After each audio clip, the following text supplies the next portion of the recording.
ครับเปิดทางให้กับรถทีมเซอร์วิสของทีมเทียนทะเลด้วยนะครับนะจะปล่อยตัวเป็นทีมแรกอีก1 นาทีครับ1 นาทีขณะนี้เวลาเดินนะครับอีก1 นาทีนะครับวิธีการปล่อยตัวเราไม่มีการจับรถนะครับให้นักกีฬาทำการปล่อยตัวไปกันเองนะครับนะรอฟังสัญญาณจากอาจารย์ประดิษฐ์นะครับรถทีมเทียนทะเลครับ30 วินาทีกรณีท่านโซ่ขาดยางแตกต้องการความช่วยเหลือจากที่ไหลทางทางด้านซ้ายเท่านั้นนะครับรถทีมไม่สามารถรับน้ำจากรถทีมได้รับการช่วยเหลือเฉพาะในทีมเท่านั้นนะเอาเวลาเดินครับ4 3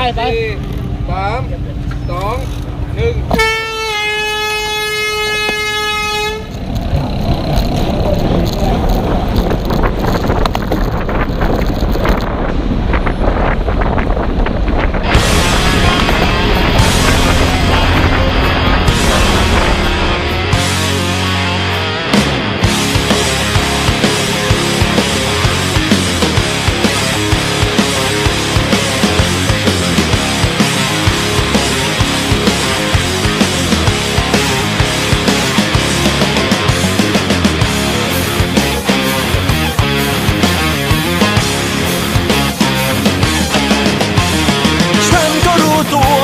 ไม่ค่อยจะมั่นใจแต่อย่าไปคิดว่าอะไรไม่ดี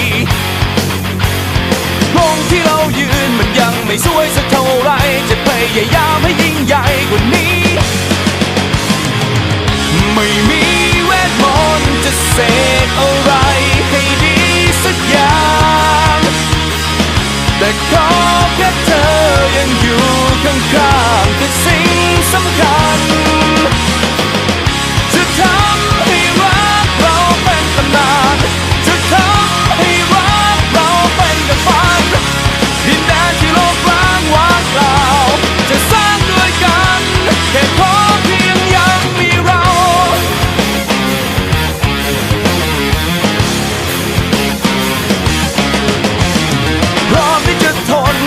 กว่านี้สักเท่าไรขอบคุณที่เธอนั้นเข้าใจด้วยดี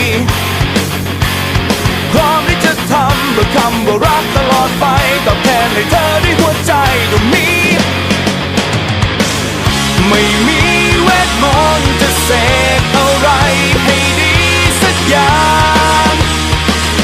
แต่ขอแค่เธอยังอยู่ข้างๆคือสิ่งสำคัญจะทำให้รักเราเป็นตำนานจะทำให้รักเราเป็นดังฝันดินแดนที่โลกร้างว่างเปล่า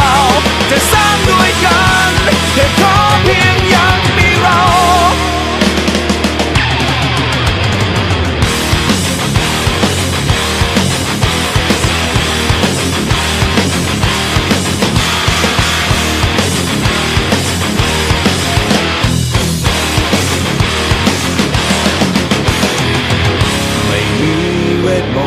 จะเสกอะไรให้ดีสักอย่างแต่ขอแค่เธอยังอยู่ข้างๆคือสิ่งสำคัญจะทำให้รักเราเป็นตำนาน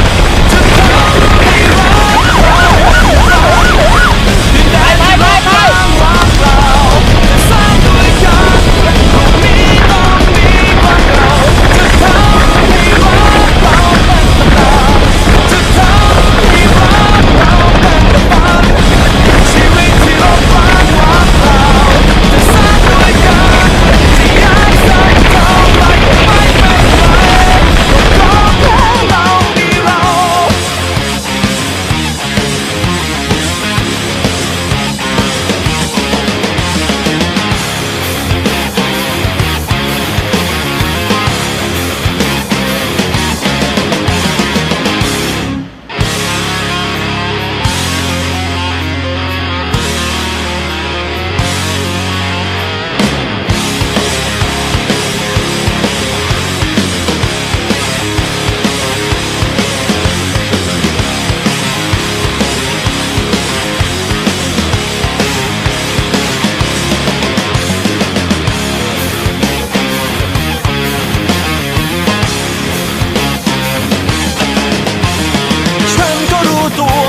ไม่ค่อยจะมั่นใจแต่อย่าไปคิดว่าอะไรไม่ดี สวยสักเท่าไรจะพยายามให้ยิ่งใหญ่กว่านี้ไม่มีเวทมนต์จะเสกอะไรให้ดีสักอย่างแต่ขอแค่เธอ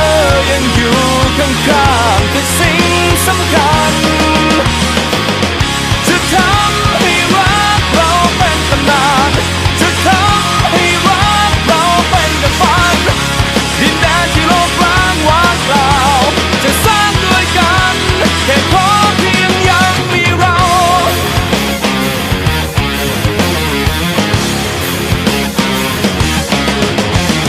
พร้อมที่จะทนจะเหนื่อยกว่านี้สักเท่าไรขอบคุณที่เธอนั้นเข้าใจด้วยดีพร้อมที่จะทำเพื่อคำว่ารักตลอดไปตอบแทนให้เธอด้วยหัวใจดวงนี้ไม่มีเวทมนต์จะเสกอะไรให้ดีสักอย่างแต่ขอแค่เธอ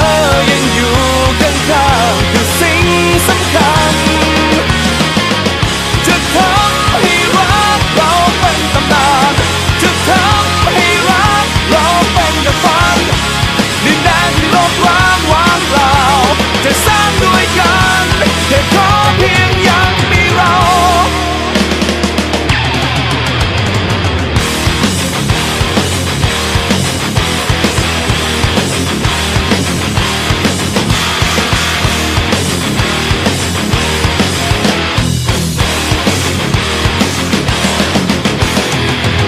ไม่มีเวทมนต์จะเส